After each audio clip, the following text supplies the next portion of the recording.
Mr. Hassam, I just want to check if we are online and recording. Yes, we are. Chief.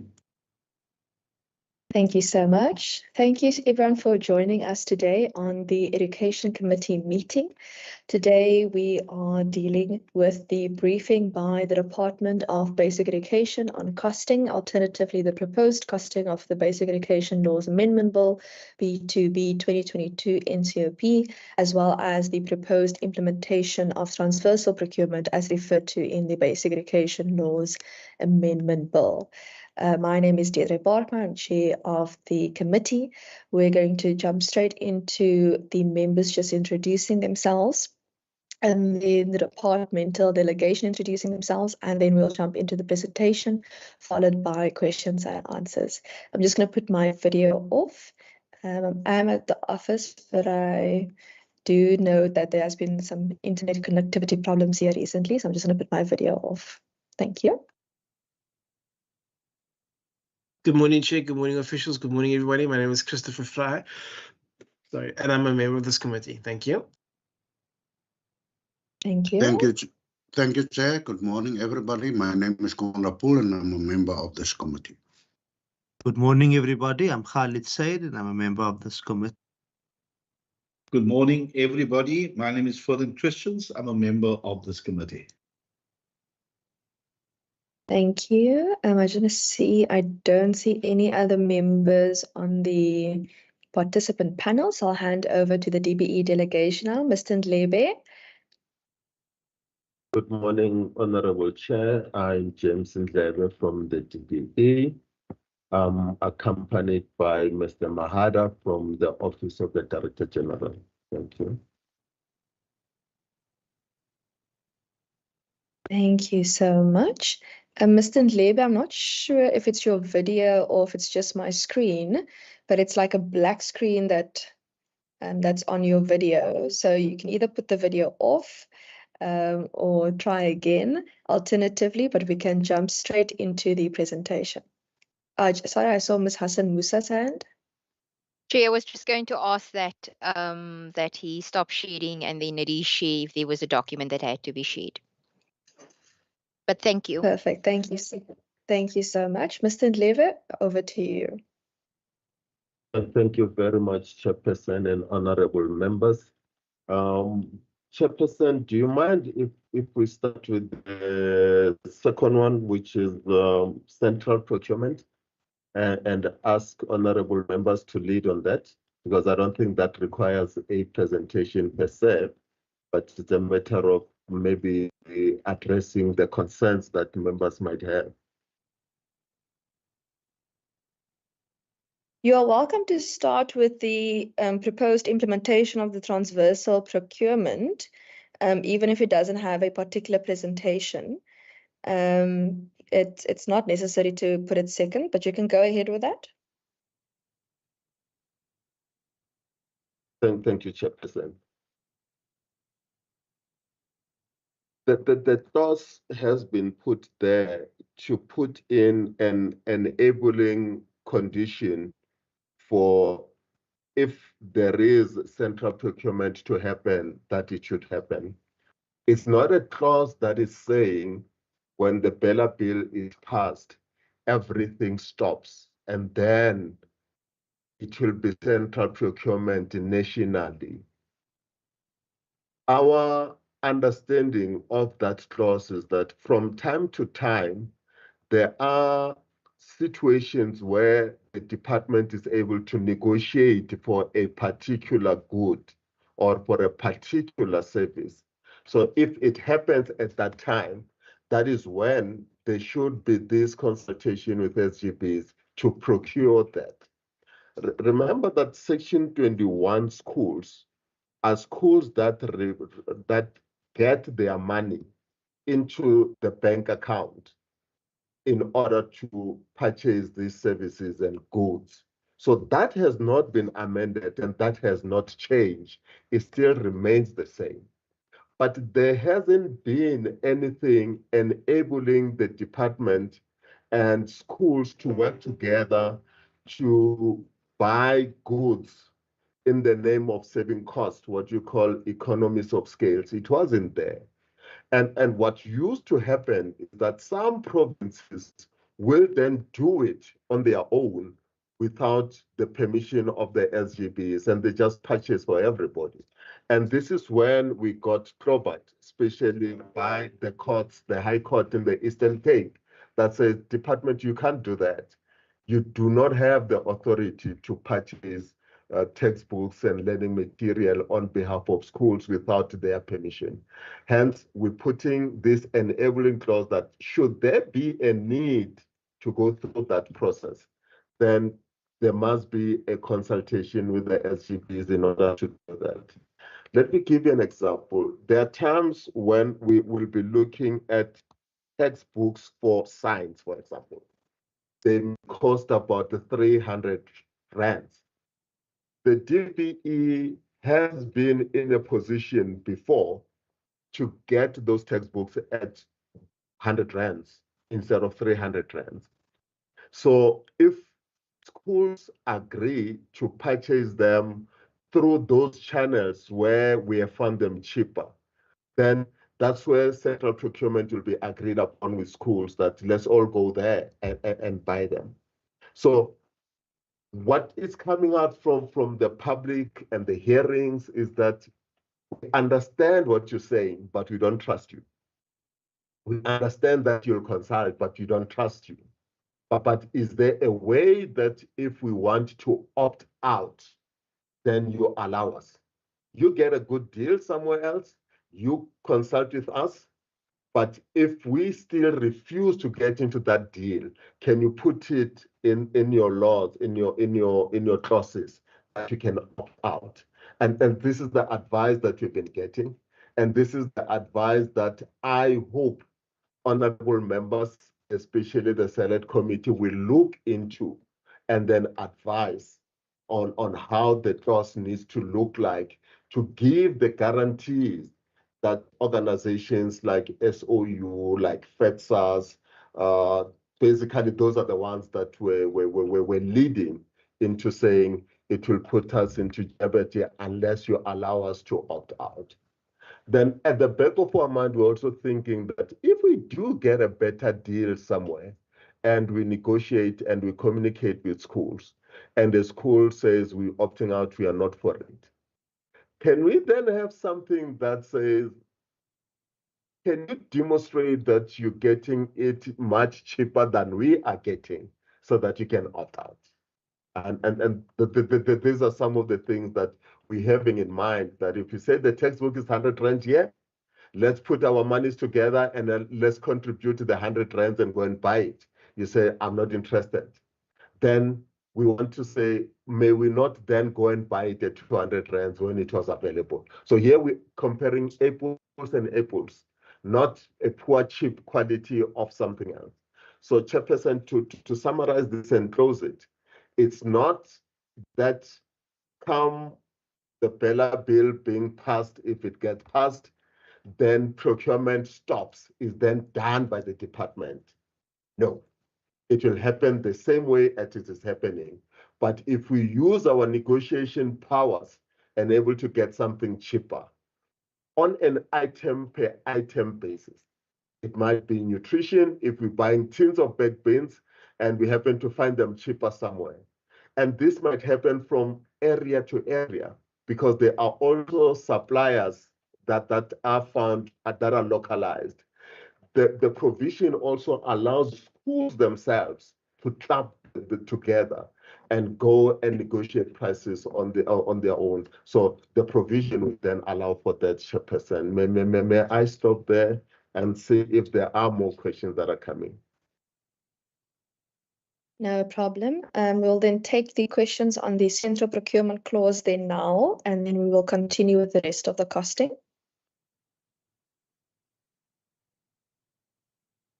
If none, I have some questions. Sure, Chairperson. Okay, I'll then go ahead with mine. In terms of the opt-out clause on transversal procurement,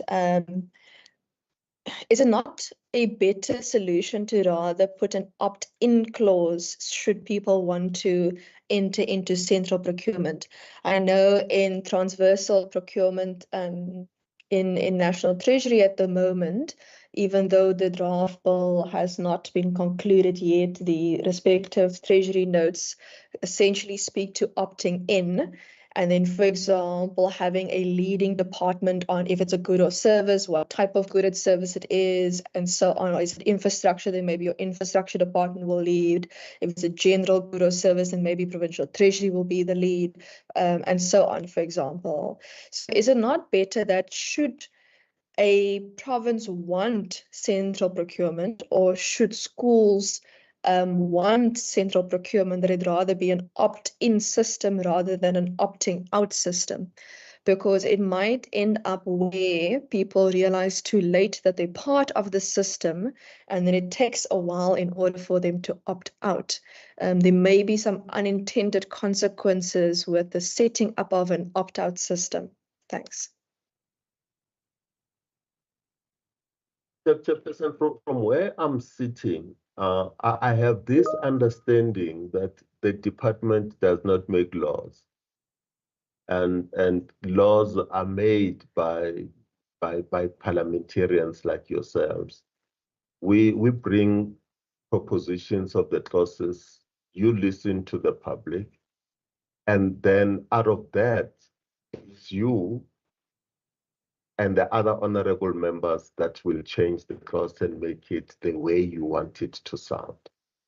Which means my expectations now is that from our explanation, from what you heard from the public, from stakeholders, then when you sit and debate on the clause to clause, you say, we want it to be rephrased and look like this. And then the legal service in Parliament, then when you have passed it in that fashion, then amends. In other words, from the department point of view, the bill is in your hands now. And if this really makes sense that you don't use opt-out, by the way, opt-out is not even there yet. But it depends on you. If you think opt-in is more than anything else, and then you agree, we're fine. So Okay, Mr. Ntlebe, sorry, I just need a bit of clarity quickly. I completely understand that as legislatures, we have to indicate whether we agree, whether we disagree, whether we wish to bring amendments, whether we wish not to bring amendments. But the DBE did write this bill. The DBE sent the bill to National Parliament to ask, do you agree with us? It is then sending it to provinces to ask, are you agreeing with us? I know I'm simplifying the legislative procedure, but essentially that is what happened. So what I'm trying to understand is, okay, if we had to consider as a Western Cape, if the members agreed or disagreed with the clause and wanted to bring an amendment regarding either opting in or opting out in order to allow flexibility for schools not to be almost like, what do you call it, stuck in a contract that they don't necessarily want, or where the quality of goods is not what they need, or where the good might not even be what they need. If the Western Cape Provincial Parliament had to draft and suggest a clause on this, would DBE be amenable with that clause? Because if it goes to the NCOP, the NCOP is still going to ask DBE, how do you feel about opting in or opting out clauses? So this is me asking, how does DBE feel about or opting out clauses on central procurement? Thank you. Thank you, Honorable Chairperson. Yes, DBE is more interested in us not losing on the benefit of central procurement. There is something that we normally call universal coverage of textbooks, sometimes even stationery, that when we get it cheaper and we tend to cover more and tend to buy more.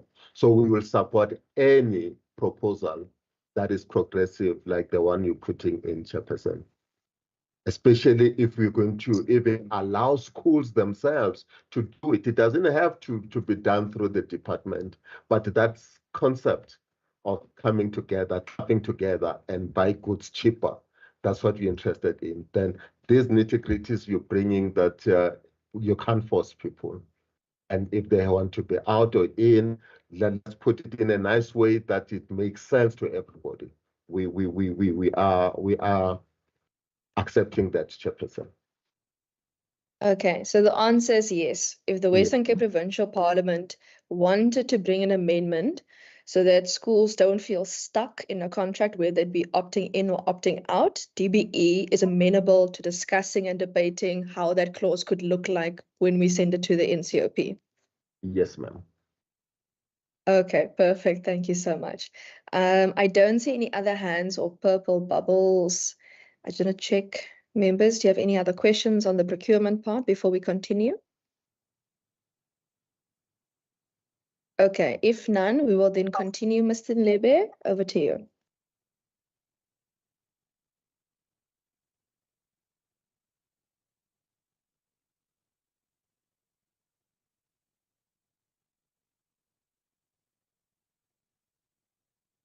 Chairperson, is the presentation visible? Not yet. Let's just give it a minute or so.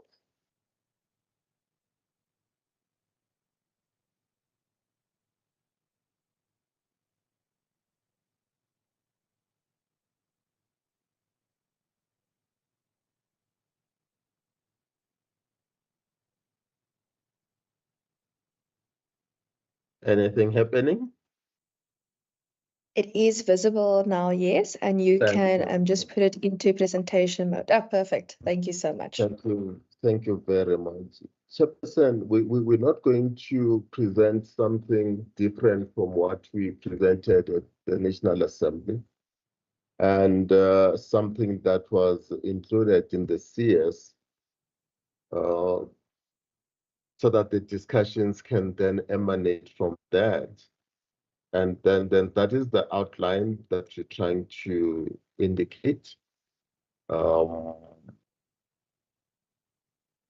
And that is the purpose. And that's something that we're trying to make grade R to be a compulsory age, a compulsory grade in education. This may also be linked to the previous State of the Nation addresses by the President, where the entire schooling system has been removed even from social development and put in education. That ECD as a whole, it's now under the Department of Basic Education with its provinces. And now what you're trying to do is to really take grade R from ECD and link it to the formal schooling system. And what we did was, as expected, you come up with amendments, but before these amendments can go anywhere, you then expected to do a socio-economic impact assessment system. And this then goes to the presidency, and then it gets analyzed there, whether it's making sense or it doesn't make sense. So as a department, we have done that, and we are giving a certificate that indicates that, yes, it does make sense, it can go through.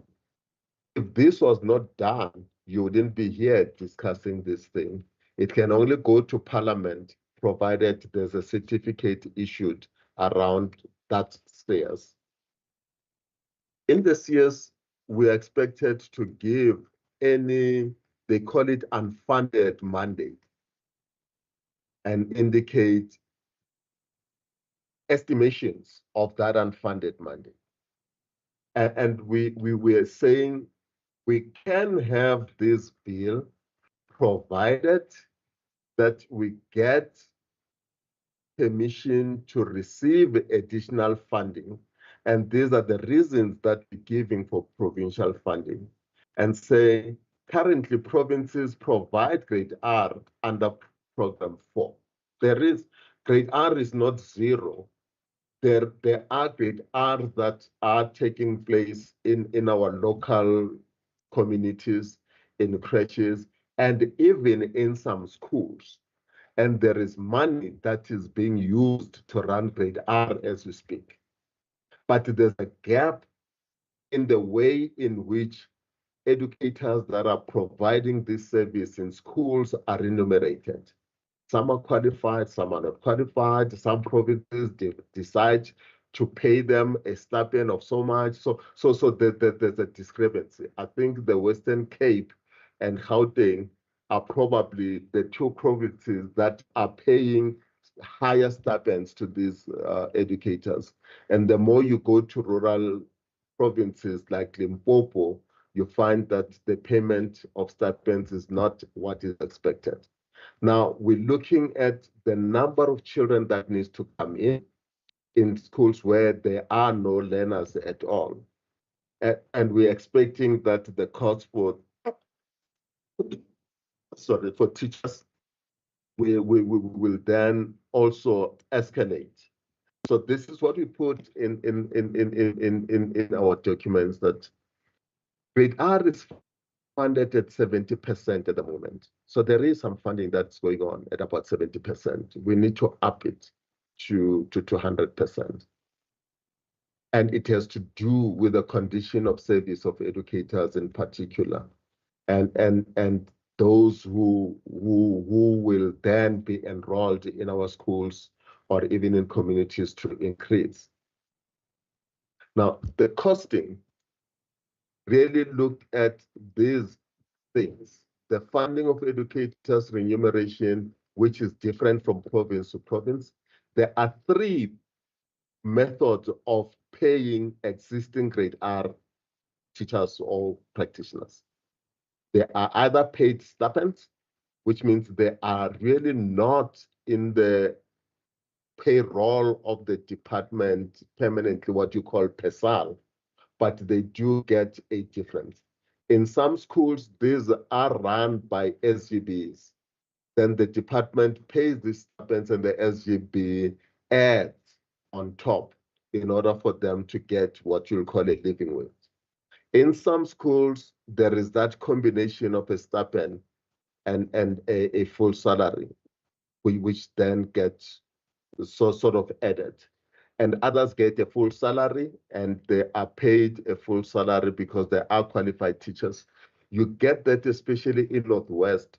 Chairperson, Northwest is the only province where grade R is taught by qualified teachers, not underqualified, no stipends. So there are fully fledged teachers that are teaching grade R in that province. Then we went around to calculate the deficit, checking the gaps, that if we were to pay everybody a full salary, how much will that be? So the presentation is basically playing around with those figures, which I'm indicating there. They may not make sense because it might require honorable members to really give themselves time and go through them. So what we tried to do here was to indicate the number of schools that have grade R in a province. And that is a list from the Eastern Cape to the Western Cape. These are primary schools that have grade R. And in total, there are 14,780 schools currently where schools start from grade R to 7, because it's the primary schools. Then we looked at the number of schools, primary schools, that are simply starting from grade 1 and not R. And that is the number that we have. You'll realize, Chairperson, I didn't put the figure of Western Cape, how many schools don't have grade R. I couldn't get that in time to confirm, because we want to keep confirming these numbers. As you move to the right, it then tells you about the number of teachers that are permanent, that we paying through PESAL and are getting a full salary. And the last column on the right-hand side gives you the number of grade R practitioners, which means these are not qualified teachers as defined by Mr. Tech of the Department of Higher Education. But these are people that might have a legal diploma there and a qualification that is approved, but they need to be fully fledged teachers. And then we looked at those and say, if there are 19,000, it means we probably are looking for 19,000 qualified teachers to take those places as time goes on. So that's how we were doing these calculations. If you look at the next slide, we then focus on learners. Those provinces that have a certain number of schools with grade Rs, how many are these children? Then we came up with that number, that currently there are over 1 million children who are enrolled in our grade R schools. Then we have looked at those schools that did not offer grade R, and then say, if they were to offer grade R, how many learners need to be in our schools? And you realize there are lesser than those that are already in the school. And one will ask a question, how do you estimate the number of grade R children that are not in school, which may be enrolled? We normally use our EMIS, CIMIS in the Western Cape to look at the number of grade ones that come every year. And that gives us an indication of the number of grade Rs that we can enroll, because more or less it looks the same. And remember, this changes year after year. Then we looked at getting to the maximum, that the maximum might be putting 40 children in a class and then providing a teacher. That is the maximum. So schools differ. There are schools that will have 35 learners, others will have even lesser. But if we were to go to the maximum and say 40 learners in a class, how many additional teachers are we going to require? And it gives you that list, that this is the number of additional teachers that we need. And then we can start playing around with the finances. That if we have in the Eastern Cape additional learners, about 32,000 of them, and then we need about 815 teachers, how much is it going to cost the department? So when you look at these figures, you need to keep adding them to others. That the cost of employing a full-time teacher, those are the figures that are in there. And then you then look at those who are getting a stipend and not a full, and then add how much it will require for them to get a full one. And where there's none, then you look at a full salary, then it will give you an estimation of how much is needed. Now, it's not only the number of learners that are coming in and the number of teachers that we need to really worry ourselves about, it is also the infrastructure. Those schools that don't have grade R, is it because they don't have classes? And if they don't have classes, how many of our schools that don't have grade R will require classes? Because others don't have grade R, not because they don't have classes. It's just that the system hasn't been put in place for them to have them. So if we were going to need classes, sometimes this is how the infrastructure sections of the department work. Putting an emergent building like a mobile class, and this chairperson, if it has to work, has to be detached from the rest of the school where possible. And sometimes it's an ordinary classroom that needs to be converted to meet the needs of a grade R learner. And sometimes we'll build those standalone. And sometimes it's a matter of replacing an existing class. And so infrastructure does that. Chairperson, I've said we have more schools that are offering grade R currently. And this these are the processes that have been going on where those who are offering grade R, one of the 4 examples has happened in those schools. Hence, they are offering that grade R. So we need to look at those that don't have. Now, grade R, I said, is funded 70% where we are now. It's funded through the Education Infrastructure Grant. So that grant indicates the number of classes that needs to be built in schools. And then grade R is calculated there at 70% as well to cater for that. And besides this infrastructure backlog grant that we use to build classes for grade R, we will also are given money through equitable share. That on a yearly basis, Treasury will calculate how much the department qualifies using equitable share, and then allocations are made accordingly from Treasury to national, from national to provinces, and then they know what they're working on. There is also the MTEF that also contributes to infrastructure funding. So we have a total now that says 7,888 schools need to be provided with grade R classrooms.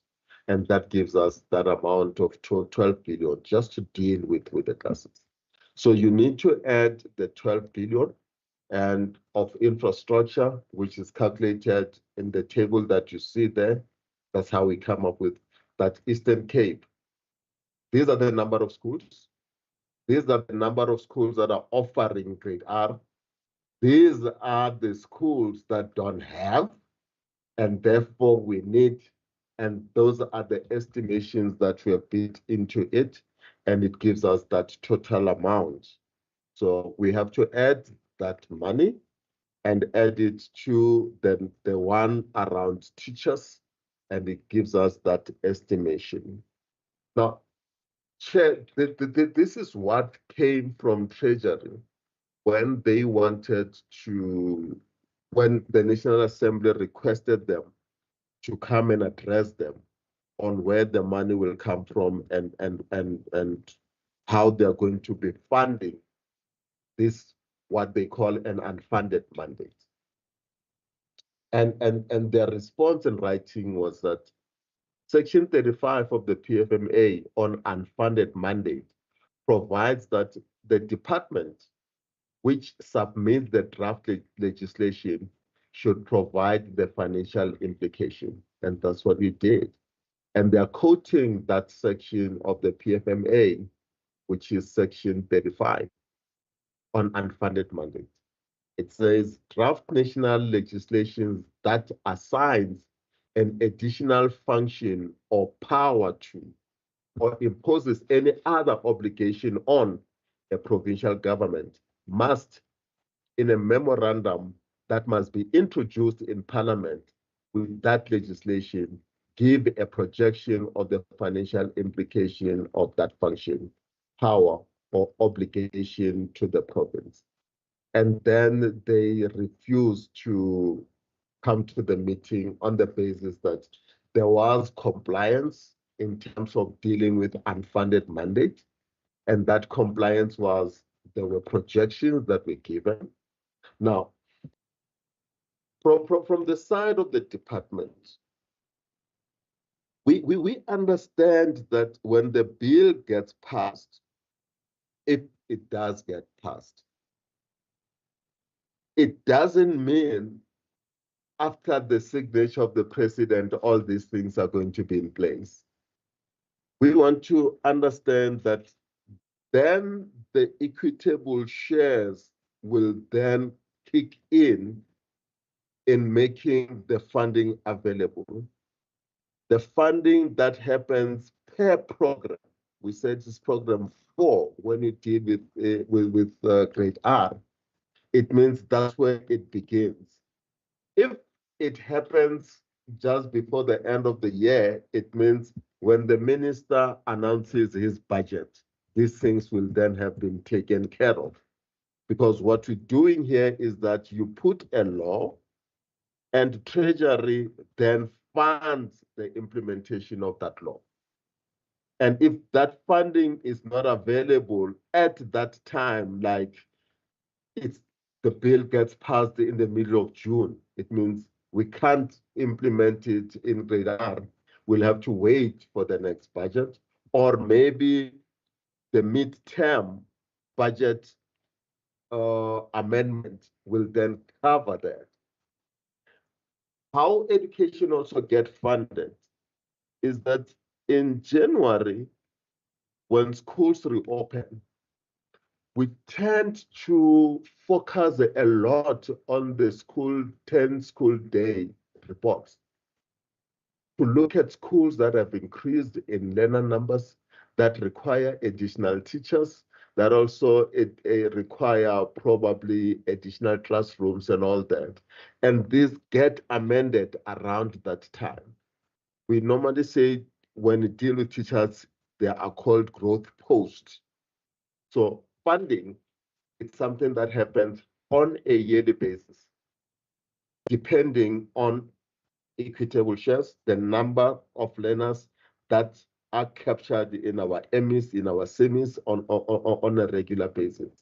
So that's why we feel comfortable that when Treasury and the President agree that this bill can go forward, and then it then gets passed by Parliament, it's actually a commitment from Parliament that Treasury must make this fund available as presented, or else the bill wouldn't have gone forward. Chairperson, that is the brief that I wanted to share with honorable members, and let me thank you for that. Thank you so much. Just before I take the questions, I didn't see it in the slide, and I'm sure it will come up. What is the full final amount that you're budgeting for?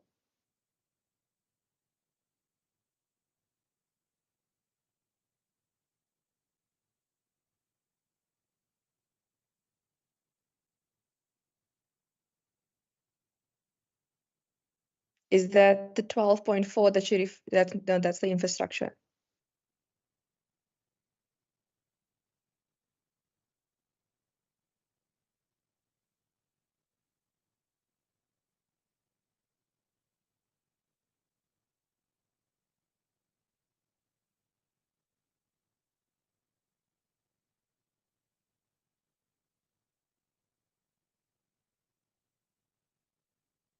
Mr. Ndlebe, I'm not sure if you're on mute still. Yeah. Okay.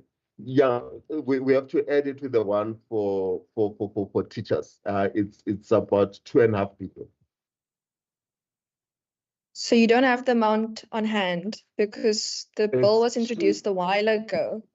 Yes, it's 2689, and let me just am I still projecting? Yes, you are still projecting.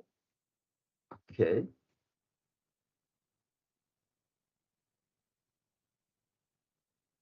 That is the slide, Chairperson. Okay, but that is regarding the additional learners and educators. I'm asking, what is the full amount that the Department of Basic Education is asking National Treasury for to implement the full bill? What is the final amount that's going to end up in the bank account? We put it at 15 billion, Chairperson. At 15 billion. Yes, Mr. Ndlebe, is that, I'm not just might not to make sure I heard you correctly. Yes, we put it at 15 billion. Okay. Members, I'm going to take hands now.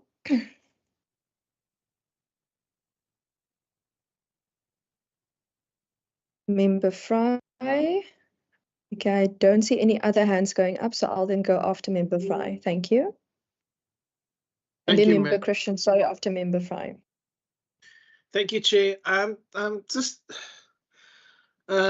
forgive me, I'm still a bit under the weather, but I must just ask this question because I'm not sure if it was covered in the presentation, but you say that the infrastructure part of it, the 12.4 billion rand, will partly be covered by the equitable share.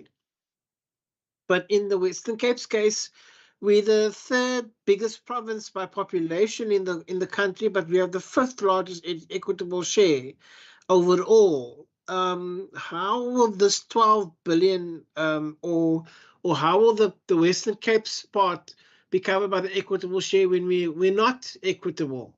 And how does the department aim to help provinces that might have a shortfall in the equitable share for covering the infrastructure part of it? Thank you, Chair. Thank you so much. Member Christians? Thank you, Chair. Look, there's a lot of questions a person can ask because we've also engaged other entities, but just the question, you know, if I just look at Western Cape, but there's a lot to be done throughout the country because people get paid differently, and that must be, everybody must be paid a salary. The big concern that I have is I can't understand. Infrastructure is going to be a problem, and also get the additional educators is going to be a problem. And then, you know, you have practitioners, people that's not fully qualified. And then I think the country needs about 20,000 qualified teachers. It seems a lot. And I know it's about chairpersons, about that we don't have the money. And I did say that the other day. But for me, again, if I look at the educators that must be paid, the infrastructure, and I look at the long way we have to go to make grade R compulsory. It's a long way to go, and I really want to just share the same sentiments that I don't know where we're going to get the money to implement this, and we now, as a province, the last province to do the public hearings for the ballot bill. And, you know, and I just don't know, you know, like I said the other day, people are angry, people, not against the compulsory, grade R learners. I'm not talking about that. I'm just talking about generally the ballot bill. Member Christians, can I just ask that everyone with videos who are not speaking, please just put their videos and mics off. Ms. Swanti, you can just put your video off.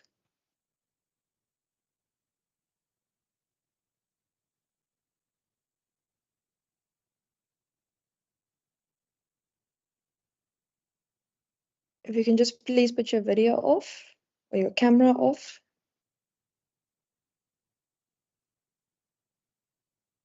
Thank you. Apologies, Member Christians, for interrupting. You may continue.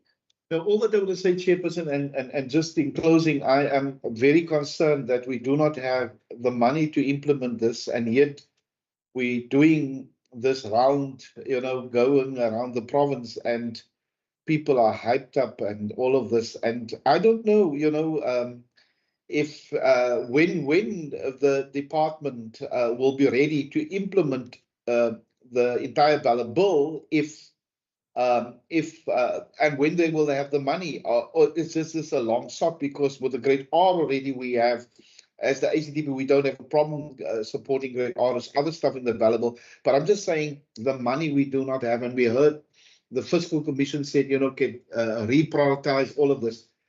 But in the Western Cape, we are struggling already to provide services in the Western Cape, in the healthcare, and all of this. We're struggling at the moment, and this is going to put a burden on the Western Cape if we are not fully funded. So, Chair, I raise my case there, but I'm extremely concerned that with this amount of numbers that we are talking about, and we are already under severe pressure in the West Cape. Thank you, Chair. Thank you so much. I'll put my first questions in this round as well. I also have quite a few questions. Firstly, on the equitable share, Mr. Ndlebe, and I think maybe What assists me today is the fact that I'm also budget chair here in the Western Cape, so I'm quite well versed in the equitable share numbers. In the equitable share, what National Treasury does is it has a calculation. The biggest calculation comes from the numbers of the Department of Health and the Department of Education. That brings us to more or less almost 2/3 or sometimes even 75. I can't remember the exact percentage of the equitable share. Now, in terms of the equitable share that goes to provinces, that is after National Treasury has taken their cut from the pie. So then all of the other figures kick in. In the health component, for example, the majority of the numbers that make up the calculation and the formula is the amount of feet to the clinic and the hospital currently, not future amounts, currently. The future MTEF is based on the estimations. In DBE and education, the numbers, and can I just ask that everyone please put their videos off? I know that perhaps some might be in bed or shopping, but if we can just please keep our videos off so that we can keep the meeting professional.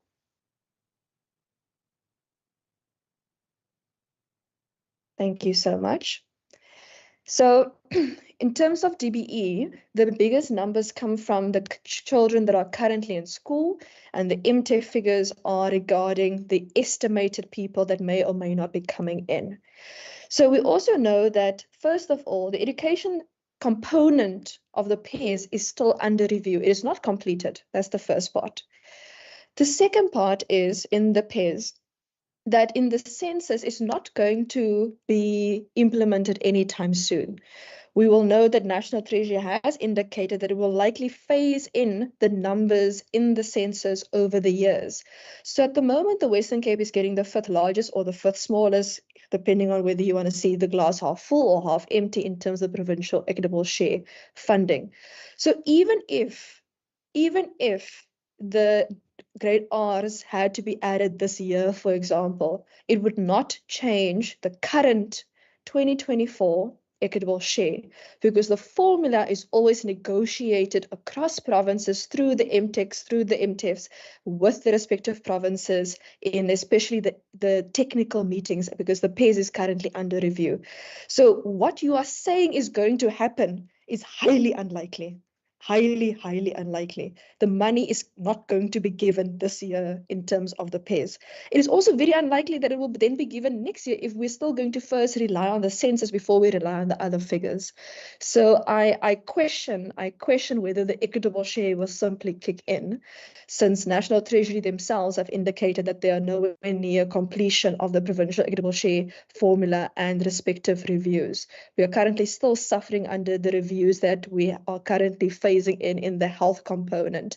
And to my knowledge, there may come a change in the percentage also regarding the rural component. So I'm not too confident when we speak about the equitable share in that particular regard. Then I just want to check, because I have the memorandum of the bill here in front of me, and I'm just going to read again what the law says we must do. The PFMA section 35, and you're correct, that is what the section 35 says. But I'm just going to repeat it again because I need to make sure we're all on the same page here. It says the draft national legislation that assigns an additional function or power to or imposes any other obligation on a provincial government must, in a memorandum that must be introduced in Parliament with that legislation, give a projection of the financial implications of that function, power, or obligation to the province.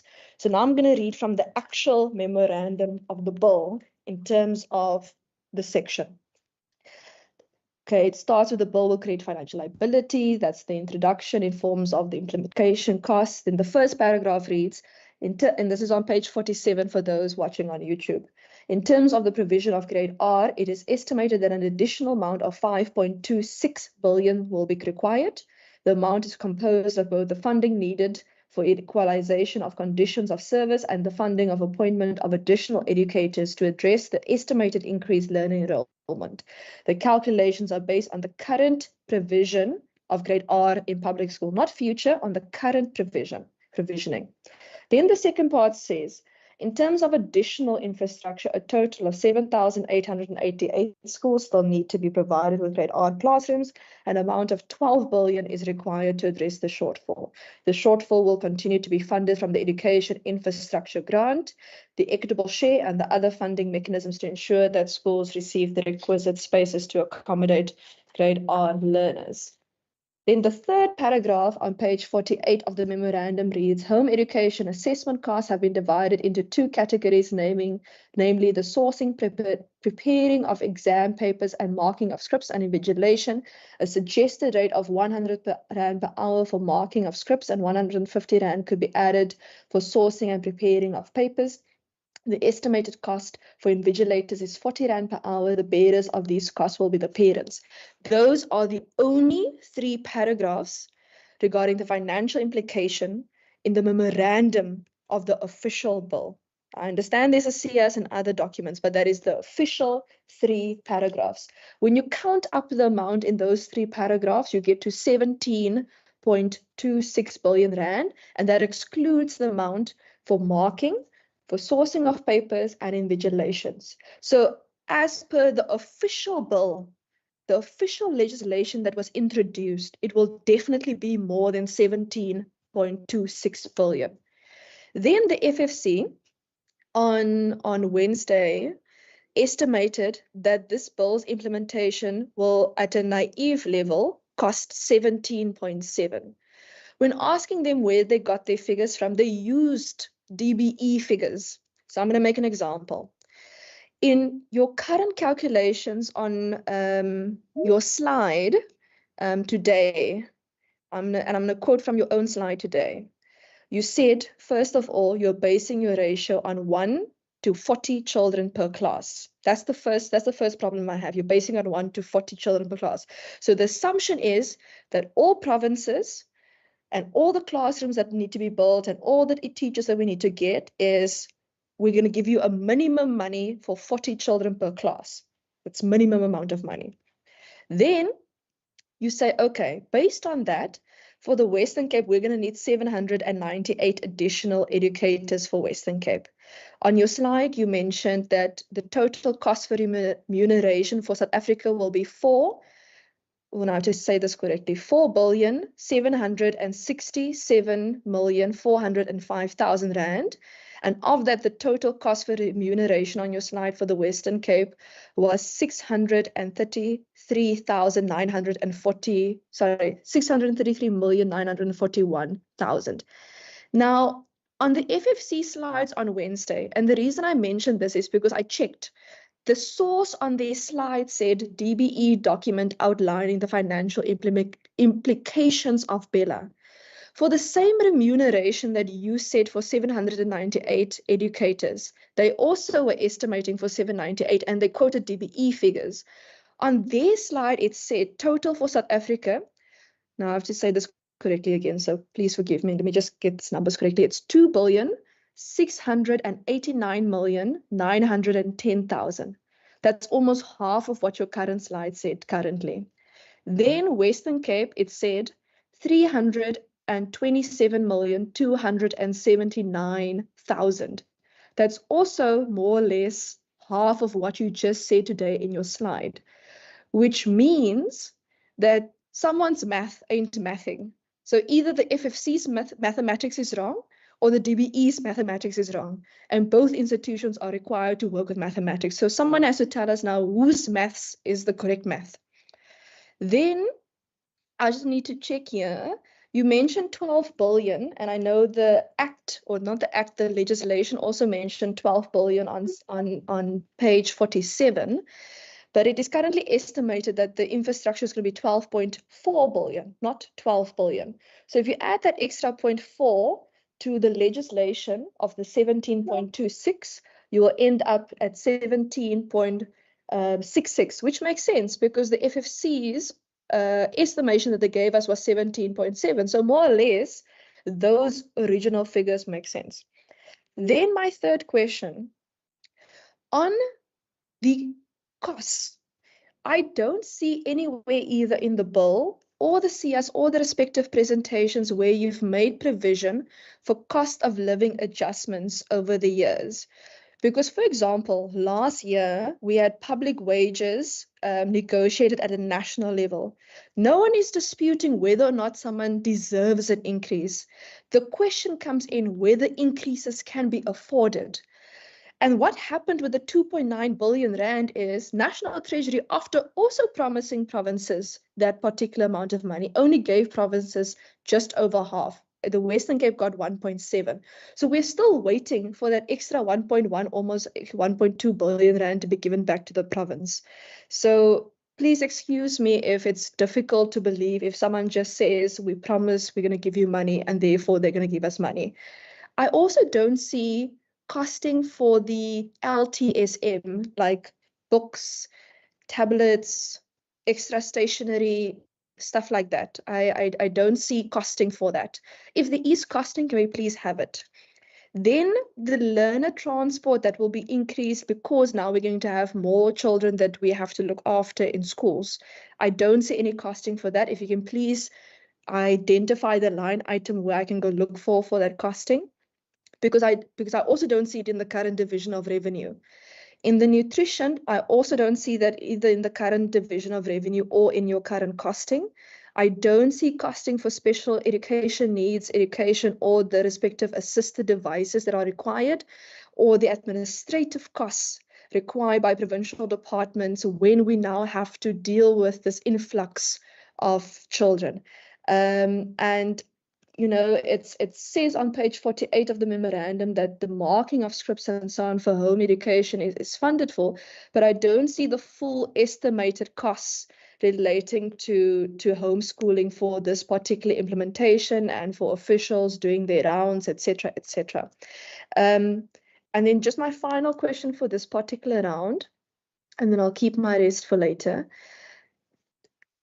Is there a plan for where the money, where the funding is going to come from? Where are you going to get the money from? Because the answer cannot be equitable share because the current division of revenue has already been introduced into Parliament.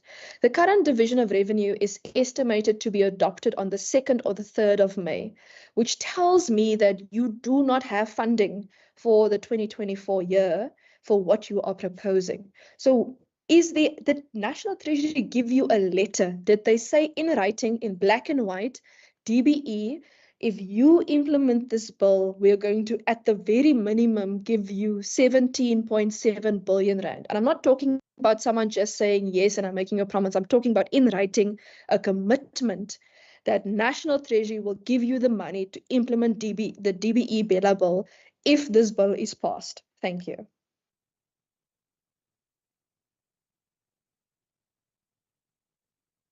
Thank you, Honorable Chairperson.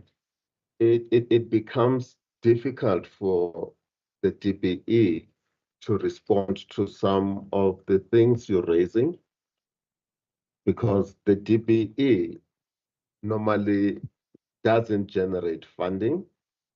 And if we follow processes and we are told we have followed the correct process in dealing with these unfunded mandates, then it becomes difficult for us to say, will Treasury be able to fulfill these promises? And the note that I read there, which says we have complied as DBE, we ask for money. And if you say we are going to ask for this amount of money, and we are told, yes, you have fulfilled the requirement, that for us is an indication that it means Treasury or even the entire government will look into it. Hence, if it goes to Parliament for discussing, I think that's where we believe these commitments are going to be met there.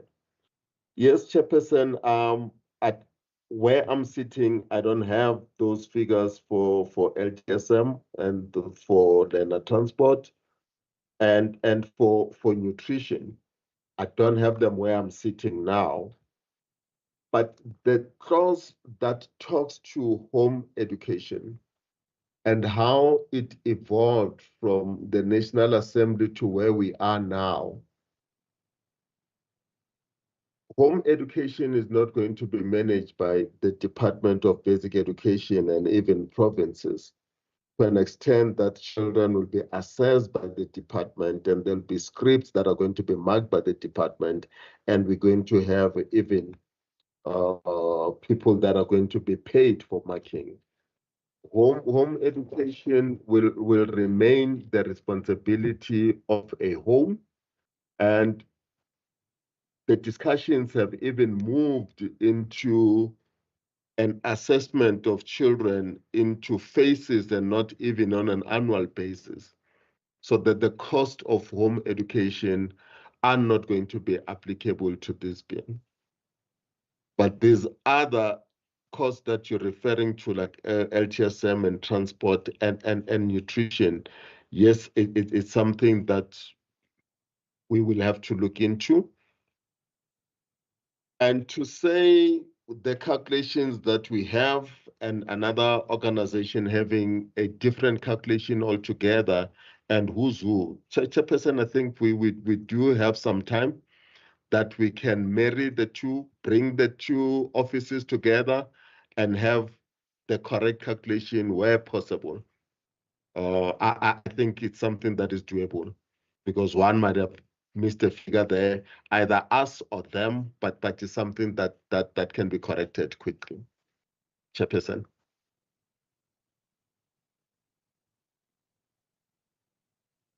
Okay, so I just want to check quickly to make sure that I heard everything correctly.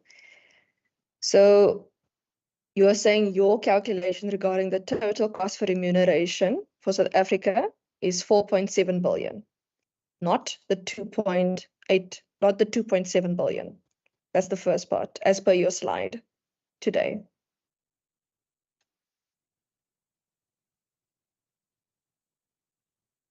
Chairperson, I want to stick to the calculations that you're seeing on the slide. And that yes, can we just quickly put them back up? Because that is the one I'm quoting. Can you just quickly put the slide back up just to make sure that I got the number correctly? Because you're saying today, which to me is a new number that I've never actually seen before. I know about the 2.7. I did not know about the 4.76. Can you just quickly go to, there was a slide that said SA total cost for remuneration. It's not just it's everything. Okay, go to the next slide quickly. Total cost, there was a total cost slide. Is that the one, Chairperson? Yes, there we go. Now we go to the last button. The last, you see there it says South Africa total costs plus the extra 3 zeros. So you add the extra 3 zeros at the end. So that, and I must just make sure I'm reading this correctly, that's 4,767,405,000. Am I reading that correct? Yes. Okay, so that is what you're saying it is going to cost. Okay. Yes. Then, okay. Okay, so we must make sure with the FFC that we just check, because if your calculation is that, I suspect that the FFC was incorrect, that 17.7 billion is a naive figure. Then just quickly go to your infrastructure amount, because the infrastructure amount and the amount in the bill I thought was a bit different.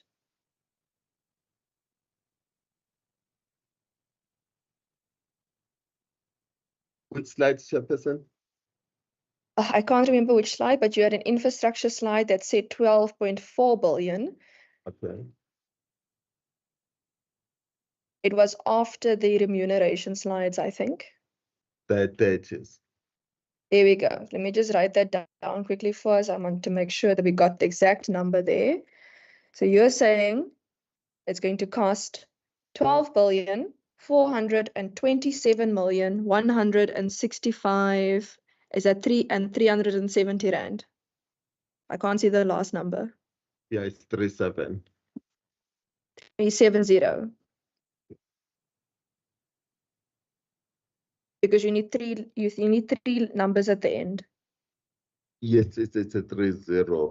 It's cut from my 370. Okay. as well. Okay, so there's a 400 million that's not in the legislation on page 47. Okay, that's fine. Let's see. Then you're saying, I just want to check, you're saying that actually, it is correct that you don't have current estimations for LTSM, learner transport, nutrition, special education, needs education, administrative costs, and COLA adjustments currently budgeted for, or at least projected for this bill. Yes. I Okay, don't so have the that is figures around sitting uncosted. now. Yes, So it's I either don't have the figures uncosted or on not in sitting. the bill. Okay, if we can just please get those figures, because currently as per the bill that is uncosted and it's not in the legislation, and that will have to be taken into account, which definitely will bring it more than 17.7 billion. Then I just want to check, you said that the homeschooling, you said the cost of homeschooling won't be applicable to this bill, but then why is it in page 48 of the bill? Is the bill wrong? Is the bill not wrong? What is going on there? Because it is written in the bill. Yes, Chairperson, and especially after the hearings, both by yourself and the hearings that were done by the National Assembly, yes, I can admit it's something that is unwarranted in the bill.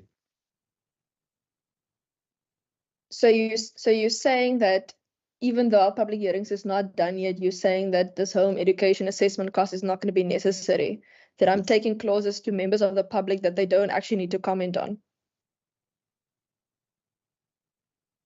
Chairperson, I'm agreeing that when you listen to the comments and how this thing needs to work, it's something that we may not need. And I think that is the reason why you have public comments, so that people can guide ourselves and yourselves in reaching a decision. Okay, no, sorry. I just wanted to make sure that I'm not misinterpreting it then.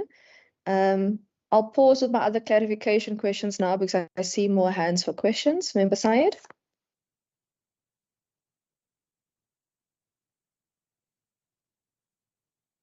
Member Syed, you may go ahead. I think you're still Chairperson, unmuted. yes. My apologies, Chair. Chair, let me firstly welcome the inputs and responses from the DBE and Mr. Ndlebe in particular. And perhaps, I mean, look, I've been quiet because I've just been listening and observing the questions, and I will raise these issues also at a later stage. But just to say, Chair, I mean, I'm concerned in a sense with the direction that the meeting is taking also. Because my understanding is that we as a provincial legislature standing committee, we're supposed to look at the substance of the bill. We're supposed to look at the substance. The public are also, if I listen to the public hearings and what's coming from the public hearings, they're raising issues about the substance. I would have thought that we would have used these opportunities to look at the substance. The issues around costing, that's a national treasury issue. And I think the official has been at pains to explain these things around costing. I mean, really, I don't see us going into the same amount of effort when we've got bills of the province and going into issues around costing, Chair. Thank you. That is, it's I don't know if it's more of a point of order on my side. Thank you.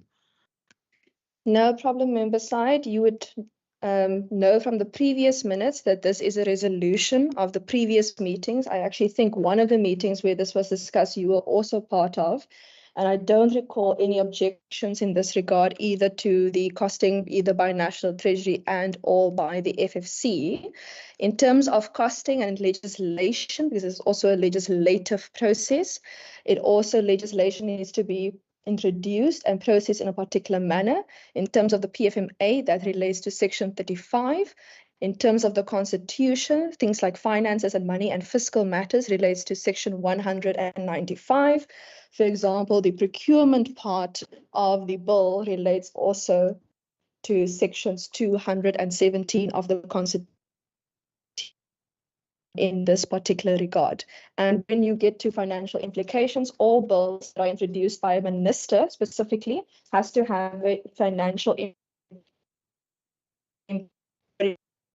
So, for example, part of the official legislation, the official bill that is introduced on Parliament on page 47 and page 48, that is where the DBE wrote the financial implications on. every bill is supposed to have your respective costing. Now, it is different, for example, if you have a committee bill or a bill introduced by members, there are different procedures for different things that you do. But a bill introduced by minister, I'm just going to read the top page of the bill quickly that was introduced. It reads here, Minister of Basic Education. That's the person who introduced this bill. So it is part of the legislative process. And one of the things that we indicated in one of the previous meetings is that members do actually need to be satisfied that they have all of the information before they deal with their respective deliberations. Now, this is us listening. This is us asking questions. This is us asking questions of clarity. If you have questions to ask in this regard, please put up your hand, because I did not see any other hands on costing or funding and so on. And I will take those hands like I've taken them before. But I haven't seen any other hands. And I also do still have some questions left. But I'm happy to take your hand and pause my questions so that I can take other members' hands in this regard.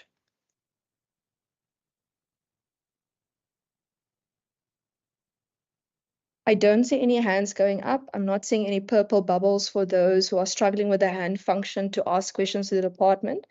So it is my assumption then that the other members don't have any other questions left. I try my best to always keep my questions to the end, because I'm trying my best to give as many members as possible opportunity to ask questions. I saw Mr. De Vega's hand from the WCED.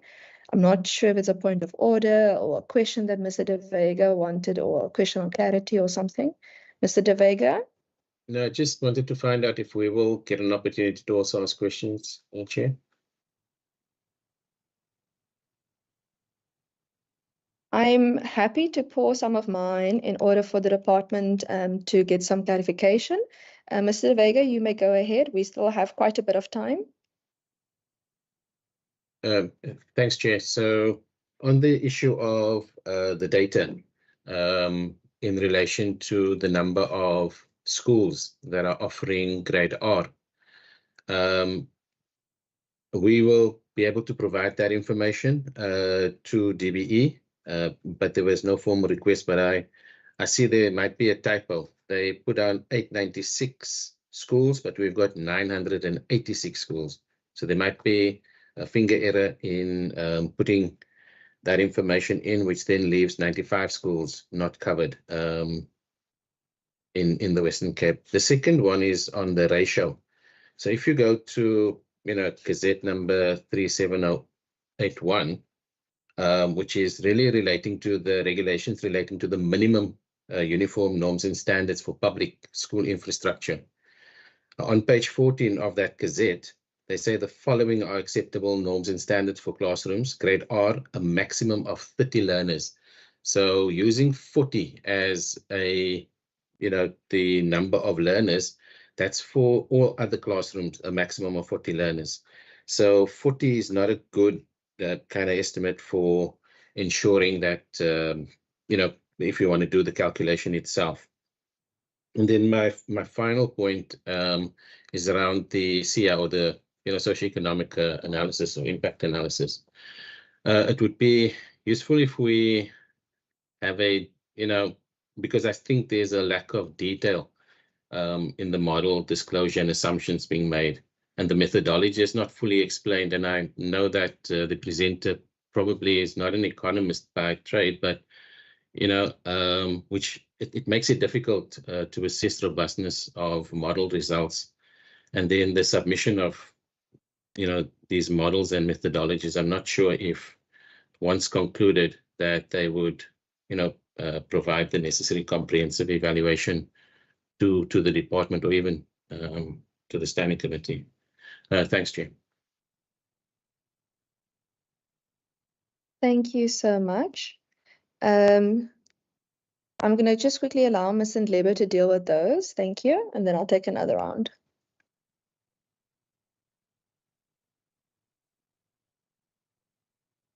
Chairperson, is it possible to deal with all questions so that it doesn't sound like a dialogue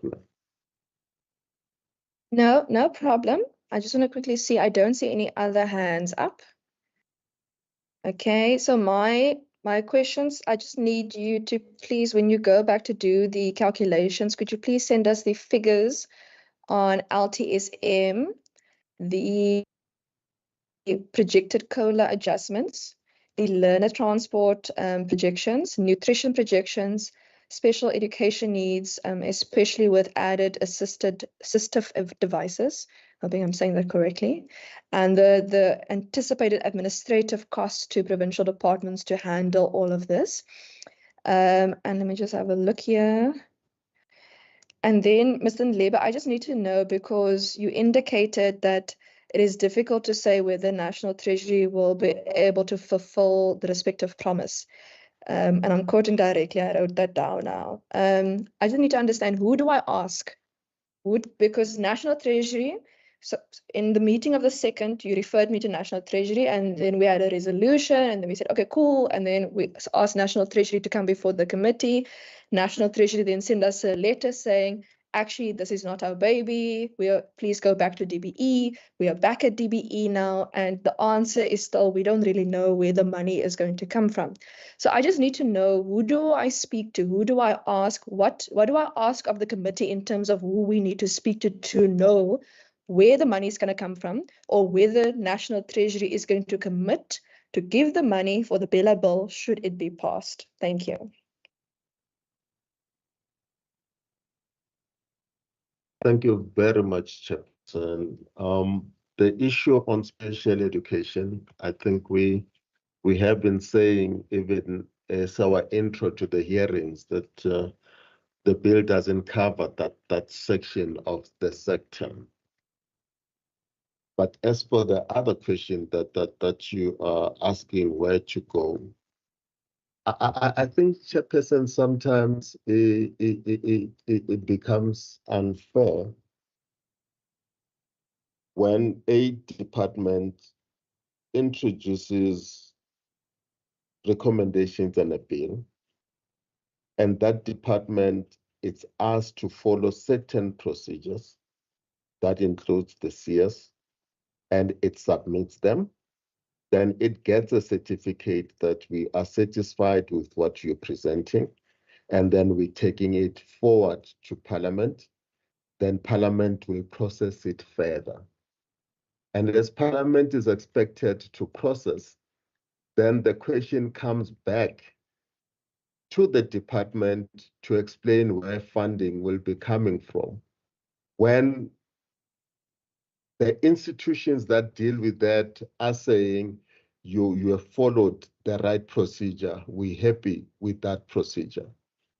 And it can't be the DBE that responds to where Treasury will get money from, and where Treasury, whether it can commit or not. Such commitment cannot be asked from the department. The Bella bill is now in Parliament for the members to process. And if the members are not happy with what they are receiving, it's a parliamentary bill now that has been introduced there. But the fact that it is in your hands, it is the honorable members and the NCOP that will have to look at all these questions that I'm asked to respond on funding, which is the responsibility of Treasury and the Minister of Finance. If they say they are fine, and we are indicating how much we will need,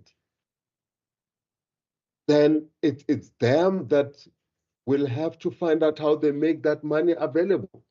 We have indicated is not only equitable shares that are used. When you look at infrastructure, there are other sources of funding that are used. I will accept an issue where the figures are being challenged and we want to collate them and make sure we speak the same language. Like if the Western Cape says you have miscalculated the number of our schools. Those are arguments that we can get into. But then to respond on behalf of Treasury when there's a certificate that says, let it go to Parliament. If there were questions and they were uncomfortable and they were not going to be able to fund it, they would have stopped it there and there and say, you can't proceed with this because it doesn't satisfy the sales that you're sending. And I think, Chairperson, that's what I'm saying, that it becomes unfair for the department to be talking about where money comes from, because we expect government to find money if there's an act that has been passed. And if it gets passed, yes, it must be funded by those who pass it. And we believe it's Parliament and the Treasury that needs to do that. I thought, let me just point it out, Chairperson, that's it. And also emphasize the fact that we should not even begin thinking that there's no great art that is happening. It has been there. Those classes are there, they are running. And the department is currently supplying learner materials to the children that are there. There are 4 workbooks that are presented for every grade learner in our education system now. So we can't be calculating like there is nothing. We can't be calculating like our schools don't have these classes and there are no teachers that are going on, that when grade R is introduced in the system, everything is going to be turned upside down. We should not be moving from that aspect. Let's look at what it's missing, and those who approve the act will have to approve the act with the understanding of what we are asking them to supplement with. So every province is running grade R. Every province is doing this process. Then we giving projections. And there's no way, if the bill gets passed today, that this year this money will be made available. Money is always made available on the number of learners that we have in the system. As soon as we have those number of learners and we have those projections that can be approved, I don't think education and schools get funding because of the numbers that come from census. It comes from the head counts that are in there. And it is the head count that determines how much each province gets on that census. And this is the money that comes from Treasury either the beginning or in the middle of the year when they review their budget. So we're expecting that when the bill kicks in, if it passes, there will be that cooling period of closing up these gaps and what is missing. And to even talk about administrative cost of implementing the bill, most of the things do not require a lot of administration because there are systems in the provinces and everywhere. There are officials that are employed to do this. There are units that are supposed to be doing this. And these units have budget on an annual basis. And these budgets are always amended in order to meet the needs of things that are happening in there. So Chairperson, issues of funding, let's see where the figures are not tallying. But we can't be putting the department as an accountable structure that have to defend whether there will be money or there won't be any money, because the department receives money. It doesn't generate its own money where you'll say you don't have money as a department.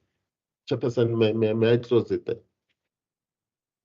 Thank you so much. Okay, so in terms of the costing, you'll then come back with those uncosted projections for us. And in terms of the funding, we need to knock on the Minister of Finance's door, essentially.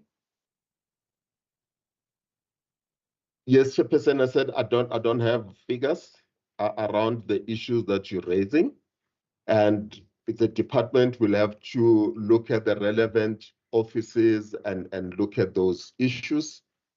But as for funding, yes, the Minister of Finance needs to look into those things, and including Parliament in general, if they are to pass this law. Thank you so much. Colleagues, do you have any other questions? Otherwise, I can close the round of questions. I don't see any hands or purple bubbles, so I will then close the round of questions. I just want to say thank you, Mr. Ndlebe and your team, for presenting the respective costing to us. It is very important that when we deal with legislation that we are able to say this is what the impact and the financial implications is going to be. So we do appreciate you presenting this to us, and we will be able to send through those specific questions and questions of clarity to you as well. You're more than welcome to go ahead with your day-to-day matters. The committee will now just deal with its respective administrative matters. Thank you so much. Thank you, Chair. Goodbye.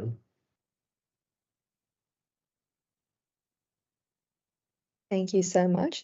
And just Ms. Hassan Musa, if you can just get the presentation from Mr. Ndlebe as well, just so that can be distributed to members if it hasn't been distributed as yet.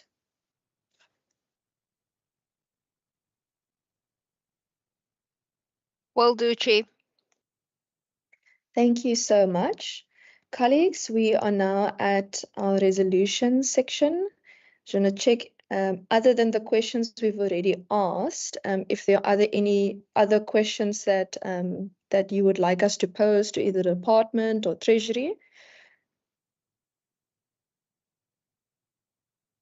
None my side, Chair. Okay, I have one additional one if there's no one else. Okay, other than the questions I've already asked, that just needs clarification on in terms of figures from them. At the moment, it does feel that National Treasury and DBE is making us ask each other where the funding is going to come from, how is it going to be funded. And if it falls within the National Treasury mandate, perhaps we must just ask the National Minister of Finance to indicate to us how it would be funded if it's implemented, because we can't also throw the ball between the two departments the whole time trying to find an answer, because if the ball goes between the two departments, then the answer in the end is going to be that actually maybe there's no money. So I do think that is something that we need to find out from the National Minister of Finance. I want to find out how members feel about this. In order with me, Chair.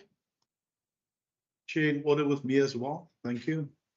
Chair is right with me.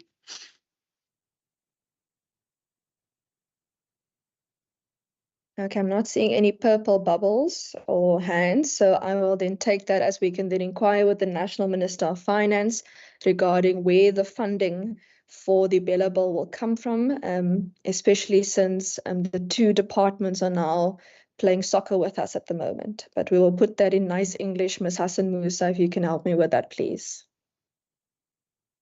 Thank you so much. Thank you so much. Members, are there any other resolutions before we conclude?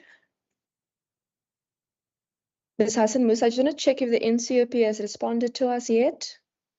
I just want to give feedback to members. We did send off the letter that was resolved in the previous meeting, but I'm not sure. I just want to check quickly if we've received feedback yet. Nothing as such, Chair. Okay, I only saw an acknowledgement of our letter. I also didn't see any feedback in that regard. That's correct, Chair. Okay, Ms. Hassan Musa, if you can just keep us abreast should we need to deal with matters either today or on Monday, so that the members are prepared in that regard. Thank you so much. But colleagues, with no other matters, just a reminder, this afternoon/evening is the Saldanha Bay public hearing. And I will see you there. The respective apologies and standing in alternate members have been noted with Ms. Hassan Musa, to my knowledge. But hope you have a lovely day further. The meeting is adjourned. Thank you, Chair. Thank you, Chair.